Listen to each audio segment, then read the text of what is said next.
Winning cures everything. Now for your hosts, Gary and Chris.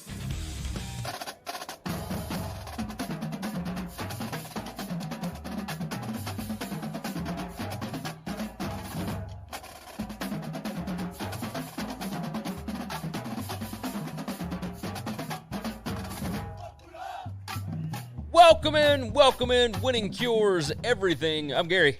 And I'm Chris. And today is Friday, August the 28th, and not a lot going on today. And unless you want to dive into politics, and really, we're not that interested in that. This is supposed to be an escape. This is supposed to be where you can come in and just talk sports and not have to worry about all of the other exhausting things that are happening in this world. So today we're going to talk about some sports stuff, and we'll talk about the politics of sports itself, but not the things that are going on in this country, because you got plenty of other places to go find that. Lots to talk about today, of course. I say that. Not a lot to talk about today. Let's dive into winningcureseverything.com. That is the website. All of our picks, previews, podcasts, videos, and social media platforms can be found over there. If you missed the live show, you can always grab the podcast. Make sure you leave a nice 5-star written review. Those written reviews really, really help out with the algorithm and all that kind of mess over at Apple Podcasts. And along with that, if you're watching the show live, I mean, obviously you already know how to get here, but you can make it even easier, and you can subscribe either at Periscope, Twitch, Facebook, or YouTube. We're over there multiple times a week, typically around 4:30 p.m. Central Time. If you want to hop in, you can obviously jump in the chat there. Any of those different platforms will populate right there on your screen in the bottom left-hand corner. So if you would like to help drive the conversation, you want to be the one that drives the narrative, you can absolutely do that. You can ask questions. You can do whatever. We will respond in real time. Let's go ahead and talk about what is happening with us, Chris. Obviously, some of you have seen this. Some of you have been hopping in on our shows over at Sportsbook Review. SBRpicks.com/NCAAF is where you can find all of our college football content for the year. Typically, we do all of our CFB stuff right here on this show, and we toss it out on YouTube, et cetera, et cetera. But this year's a little bit different. We've already been providing content over there, but now we're getting into the season, and now we have finally got a set schedule, and this is what it is going to look like. We are going to be live on SBR on Tuesdays at 5:30 p.m., I believe every Thursday, starting not this coming week, but the next week, at 5:30 p.m. Central Time, and on Saturday mornings at 10 a.m. Central Time, which will be 11 a.m. Eastern. All of those will be about 30 minutes long, live shows. We're going to talk picks. We're going to talk the goings-on in the college football universe, etc. We will have a Monday morning odds show that is just the opening lines. And, again, go over to SBR's YouTube page and make sure you are subscribed there. Hit the little notification icon. Hit the like button on all the videos, and on this video, if you're watching on YouTube, hit the like button. Do us a favor, or Facebook, whatever all those things are called. Hey, these damn dogs! I swear to God. So SBRpicks.com/NCAAF is the easiest way to find all of that. And Chris, I could not be more excited. You saved my ass last night, man. I can't thank you enough, because that whatever the hurricane thing was that came through knocked out my internet for about an hour in the middle of our show, and you saved the day. So I appreciate you immensely. That was you did a good job, man. I don't know if that happened, but we finished the show. Hey, I think you would make a fantastic host. I really do. I think that you could host this thing, and it would be seamless. It'd be no problem. So I do thank you for that. But yeah, we're gonna keep doing this in the future. Chris and I are gonna be in the studio together, knocking out all of these. So Chris is going to get to see a lot more me up close and personal in our studio. It's going to be a good time, I think. I feel pretty good about it. You excited about Central Arkansas and Austin Peay tomorrow? I'm glad we're getting football. There's some NFL about these two teams. There's some NFL draft picks on these teams, man. These are really good. They're both. There's one on both teams. This is true. Okay, they've got some guys that could develop into them. I'll say that. But these are both top 15 FCS teams. So we'll see what tomorrow night brings. But with that said, let's go on and dive into the major topics of the day. And the first one, there were tweets sent out this morning Bruce Feldman and all the typical guys, Adam Rittenberg, everybody else that is following all of this Big Ten mess, came out and said that they are having meetings, and the coaches are discussing all these different things. And, we've heard this crap before, and nothing came out of it. And they were pushing to get the season started sooner. And there was somebody, and I can't remember who it was, that tweeted that said, hey, why don't we just cut it in the middle, and the SEC and everybody else, the ACC, Big 12, whatever, everybody start on October 31st instead, and that way the Big Ten can get back into this thing, and we just all have a happy college football season all together. And my first thought with that is, do you think the SEC gives half of a damn if the Big Ten is playing or not? Like, they're not going to push back just for the Big Ten, especially with all the stuff that happened with this early on. So, but here's the plan, right? Here's the idea. And they're still trying to knock out the details and see what they can make work and blah, blah, blah, blah. They are talking about starting around Thanksgiving. Now, everything else has been, they're putting together a competition task force, whatever, like we need more task force, forces. But they're putting together all of these things, and they're trying to figure out, should we start in January? Should we start in December? Should we start Thanksgiving? And some were saying, well, we can just start a little bit earlier than that. And none of this makes any logical sense if you are following what you did to shut down the season in the first place. What are your thoughts here? Because I'm curious. I've been in my own head all day. I haven't really talked to anybody else about this. I want to know what you think. Well, first off, if I'm any of these other conferences, I'm not waiting for them. I'm not pushing back again in hopes that they're going to start on, October, late October, because we don't know if they're going to follow through on that or not. My other thing is who's they in talking about this? Because if it's not the school presidents who are the ones who shut football down, then it doesn't matter who they are. I believe it is the school presidents that had a meeting with the conference. Then why the hell did they shut it down if they're going to just say 2 months later we're going to open it back up? That's my whole point to this, right? And James Lill, we're going to get to your question here momentarily. But yes, there are games on September 5th. Yeah, I don't understand. Like Barry Alvarez said, a winter season, not a spring season, is the focus for the Big Ten. They're talking about indoor venues. We have discussed this on the show before. They're saying Lucas Oil Stadium in Indianapolis, Ford Field in Detroit, and U.S. Bank Stadium in Minneapolis are being considered, along with just a ton of other games. I mean, they're talking about doing stuff in northern Iowa's domed stadium. It would be without fans, obviously. Yeah, going to Syracuse and playing in their dome. Yeah, renting that out. Now, all of this is just ridiculous. It makes no logical sense whatsoever, because if you can play football in around October, Thanksgiving, then you can play football at the end of September. Yes, and we're talking a couple of weeks now. They're suggesting we do this differently. I didn't know what would be different in 4 or 5 months. I damn sure have no idea what is going to be different in the world in 4 weeks. Now, what they have said, well, this would be 8 weeks. I mean, it's 2 months later, right? It's September 26th or November 28th. Like, it's 2 months. But you're still not going to get that much different. And really, when you do that, you are moving into the flu season, right? I don't know that moving into flu season matters at all, because we play under flu season every year. Yes, no. Literally zero effect. The flu affects these games zero. If somebody gets the flu and they miss a game, that we're used to that. We're accustomed to that, and we know how to handle that. I'm not worried about players getting the flu and all of that. I'm saying that if you are worried about coronavirus numbers, et cetera, having flu season with people that can potentially get both of them at the same time and whatnot, I feel like hospitals and whatnot will be more overrun. The numbers are going to look worse because you're worried about all of these other things. But these guys have their own hospitals. They have their own medical team. They have their own medical care. They're not going to the hospital, okay? No, agreed. I'm not worried about the players. They're going to get treated by their own doctors that are already with them. So that doesn't concern me at all. The fact that both of them are happening at the same time. I'm talking about the presidents themselves, and they are more worried about the overall population, the overall numbers. They're not worried about the numbers inside of their own schools, because that hasn't been a problem. It wasn't a problem with the Big Ten schools when they shut down.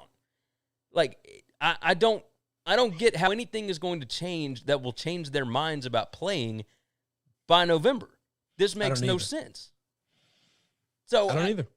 I don't understand why. I'd love for them to do it. Let's get on that. Yeah, I would absolutely. like to see it. I'd love for them to start October 31st or, after Thanksgiving. I'd love to see it because I want more football, and that's great. But if they don't, I'm not going to hold my breath, okay? Now, I'm curious what this means for the Pac-12, what this means for the Pac-12. And we haven't heard one peep from the Pac-12, by the way. They came out, like, nobody's disputing them at all. Nobody's arguing with them because they came out with a united front with their medical team, these are the reasons why we are postponing right now, and ... and here you go. And they gave everything. They were transparent as you could possibly be. I mean, it was a PR class, and rarely... If you're the Big Ten, why don't you just copy their homework?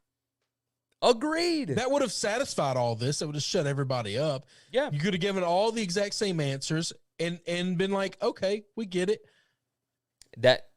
Because that would be logical. That would make sense. But they don't know how to do that. I mean, if you're going to follow they're playing the leader, but at the end of the day, follow the leader, follow the Pac-12. They're not catching any hell for this. I will say this, the Pac-12, they said that no sports are being played until at least January 1st, right? So they're waiting until the new year, and then they will revisit it later.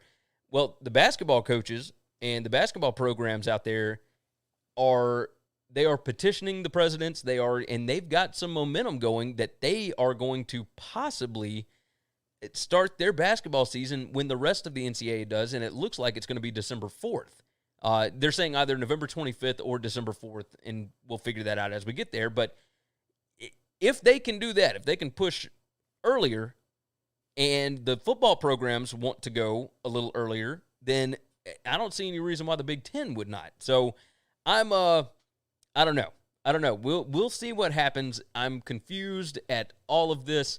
I really want to see what's in these documents now. We didn't get a chance to talk on the SBR show about this, but that tweet that came out that was talking about the attorney for the Big Ten saying that it would do basically like irreparable damage if they had to release these documents. I feel like maybe now we need to know. Before I just wanted to know because I was curious. Now we actually need to know. Now, is he talking about a precedent, or is he talking about? But we don't. That's why we need to know. Yeah, we need to know something. We need to know because somebody, that individual, whoever this is, that did or said something or something came out during this thing. Those people, unless they work for Northwestern, work for a public school. They work for a public institution, and their work lives. The decisions they make on work property are not privy to privacy. Agreed. So we will see what happens with that. Obviously, it is content gold all the time with the Big Ten. It just seems to never stop. We've been talking about this for 3 weeks now, 4 weeks, 3 weeks, I guess it is. It's been a long time, and it ain't going to stop. Like, I'm sure they thought this would just blow over, but these players and parents and everybody else are not happy, and it will continue. It will continue until they have some kind of a resolution. Let's dive off of that one, and let's talk about your coach, Bill Belichick, the head coach of the New England Patriots. And he said today, this was earlier this morning, he said, I think probably the one thing that is worth looking at is just the college pass interference rules. Now, he said this on Rich Eisen's show today. He said, I know why it's what it is, and I also know why it's different in college, and you could argue both sides of it, but it's a big penalty, and sometimes those are just tough calls, so I think it's worth looking at. I would say, just in general, I would be in favor of the NCAA and the NFL trying to consolidate the rule book to where we can have as many rules be the same as possible so that fans, as well as the players who come from college, can make a clean transition into the same set of rules instead of different ones. He said, so targeting's targeting, holding's holding, interference is interference, and so forth. As much as we could do that, I would be in favor of that for the overall quality of the game. But I think the pass interference rule is not necessarily one I would change, but I would take a look at it, and I think it would be good if it was the same as the college rule. Either they change it to ours or we change it to theirs, just from the standpoint of consistency. This is an interesting topic. Now, we've talked about this, here and there over the years, right? And the idea of, hey, why do we have a different set of rules for each league?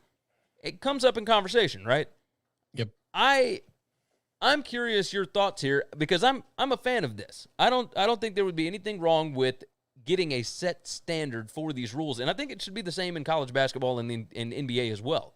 Like, if you're trying to prepare these guys for a professional league, which the majority of them are trying to get there anyway, why not just have the same rules? Like, why do you think there's a problem there? Yeah. So I don't really know why we have different rules. I'm not really sure who was the first to kind of start changing the rules or whatever. But I do agree with this. There's other rules too. The 1 foot in bounds in college where you need 2 feet in pros. Your knee touches the ground, you're automatically down in the pros. You can fall down, get back up, whatever. It causes a lot of problems. Wider hash marks in college changes the lineup, overtime rules, all these things. They're important. Here's why Bill cares about them. Okay, you're talking about a guy who will spend 25 to 30 hours a week to try to get one position group 1% better. Okay. He's that level detailed on everything that he does. And I think he's finding it very difficult to judge and grade some of these DBs in like the pass interference rule or wide receivers. How many of these wide receivers are just good at getting pass interfered, or how many of these DBs, they don't learn to cover a guy without holding in college well, because the penalty's not so severe. It's just 15 yards. It's automatic first down, it's 15 yards. That's it. But in the pros, I mean, it could be a 40-yarder and put the guy on the 1 yard line. Yeah. And it happens all the time. And offense just kind of run plays to do that. If they know a DB is real bad at covering somebody without holding, they'll send their fastest guy after that dude, and they'll run him straight to the end zone, and they'll just they'll just throw the ball up, and they'll just try to get a PI call.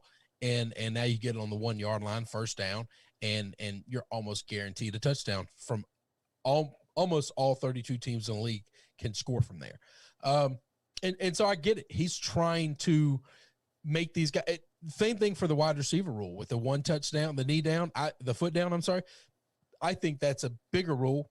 If you can catch it and get 2 feet in, you need to be able to, because you need to be able to show the guys on Sundays, if that's where you're wanting to play, that you're capable of doing this. Yeah, I agree. I'm for all of this because it doesn't really change the game. The only one that would massively change the game is if either one of them changed their overtime rule. Yeah, okay? That's true. I'm not a big fan of the college overtime rule, but I don't hate it. It's like I don't think it's a bastardization of football. I just don't really like it. And I don't like that it goes on forever and ever and ever. I think after 1 or 2 overtimes where you don't get a winner, you start having to go for 2 after that. Like I'm done with this. Let's wait till we get to 5 or 8. That's insane. Let's just get this thing done. Let's get it over with. If you can keep scoring, all the work to you. I do like that we don't have ties. And it is what it is. It's weird that the professional league is allowed ties, but the college league is not. Yeah, I agree. I don't think that there should be ties in the NFL. I don't think there should be ties in college football. I think it's easier to get a winner. That's the deal, right? Like they make these things too damn hard. Like they're just not thinking straight sometimes. Well, I'm going to tell you this, and you know this. Vegas controls a lot of what the NFL does, way more than college. No, you're right about that. Vegas will never allow the college overtime rule to come into the NFL because it would destroy every over-under. It just would destroy them all. That's true. Every over would have to be inflated. If you think a game legitimately could end in a tie, if you think that's a 30% chance, I don't even know how much you have to artificially inflate the over. Yeah. Because if you're right. Because you're just going to lose 30% of those if you don't. No, you're incredibly correct. And Vegas makes a lot of these decisions for the NFL. You don't think they do? I think you're a fool. I'm with you. Let's move into the last topic of the day, and then we'll get out of here. This will be a short show today. The NBA is coming back. It's going to be back on Saturday. So we thought maybe, when we talked on Wednesday, when we went live, they had just decided that they weren't going to play the rest of the games, like the Bucks had not shown up on the court, etc. Well, now they are coming back on Saturday. They're not playing today. They didn't play yesterday. They didn't play the games on Wednesday, but they will be back on Saturday. And I think what everybody will be looking for is Russell Westbrook will be coming back. This actually helped him, right? Because the Thunder came back, tied the series at 2-2 with the Rockets, and now we have got let's see. Oh, Will Gomez said NHL took forever to get rid of ties. Yeah, that's true. That's true. And man, some of them go to like 5 and 6 overtimes. So Russell Westbrook came back. No, we're not in the. No, they don't. They go. They do. I think 2 or 3. Yeah, they do. I guess. I mean, we had a 5 overtime game. They just. Yeah, not that long ago. The other night, not too long ago. That's right. I saw a shootout. Oh, the shootout was in the play-in games, a round robin. Yeah. Okay, never mind. I was going to say I saw penalty shots. What are you talking about? Yep. But you're right. That was in the play-in game. You got it. All right. So Russell Westbrook came back for a scrimmage this morning. Looks like he is absolutely on fire. He is explosive as he ever has been. He had plenty of time to rest that quad to get back to full strength. And we'll see what he looks like tomorrow. Are you pumped about the NBA coming back tomorrow? Or are you just kind of, okay, we got games? I'm excited. Yeah. I'm ready. I'm ready for him to be back. I'm ready to keep watching again. I am more excited to watch the Milwaukee Bucks. I mean, this happened in their backyard. Okay. This situation in our country that's going on is going on in their home. Now they're away from that home right now. I would hope and think that most of these players have the means and the ability to get their family out of there. And whatnot. I'm excited to see Giannis. I'm excited to see those guys play and compete and represent their city and their team. That's the team I'm excited to watch. Yeah, I can believe that. I'm curious to see how anything is going to change inside the bubble, like what the teams are going to be playing like, et cetera, after a few days. I'm just curious to see what it's going to look like, you know? And we'll obviously see tomorrow. We've got games supposedly all day, and, you know, they have extended the quarantine a little bit, and we'll see how this affects the NBA Finals dates, et cetera, et cetera. But yeah, I'm excited. I'm interested to see what is going to happen. It's going to be a full day of sports tomorrow. I believe all the NHL stuff is going on tomorrow. Major League Baseball is going on tomorrow, NBA, and the first college football game. So, yeah, we are pumped about it. We are going to go ahead and get out of your hair for now. Short show again. We appreciate everybody that jumped in. Will and James and everybody else, Michael, the rest of you guys that always jump in. We appreciate you guys listening to us. Go over to winningcureseverything.com. That is the website. You can find everything you need to know about us over there. And from there, you can also go to sbrpicks.com/NCAAF, and you can find all of our college football content for the rest of the season. Again, Monday morning, we are going to have our opening lines. Tuesday afternoon at 5:30, we're doing our pick show. Thursday afternoon at 5:30. This is all Central, by the way. Thursday afternoon, we're doing news, notes, question, answer, whatever. And Saturday mornings at 10 a.m. Central, 11 a.m. Eastern, we will be going live and discussing the closing lines, the injury reports, and Q&A from all you guys that want to hop in. So make sure that you are subscribed to the SBR YouTube channel, Sportsbook Review. Terry jumps in at the last minute, so what's up? What is up, Terry? Go back and check the podcast, my brother. All right, we are getting out of here. You guys have been fantastic. Again, winningcureseverything.com. Make sure you got the podcast and sbrpicks.com/NCAAF. We love you guys. We hope you all have a wonderful, safe, awesome weekend. Take care of yourself. Take care of each other. And we will see you on Monday. Thanks for checking out Winning Cures Everything. If you want to keep up with us, hit subscribe on YouTube or your favorite podcast app. Visit the website at winningcureseverything.com, or you can like us on Facebook or follow us at Winning Cures, at Gary WCE, or at Chris B. Giannini on Twitter. Share out the show, leave a nice review,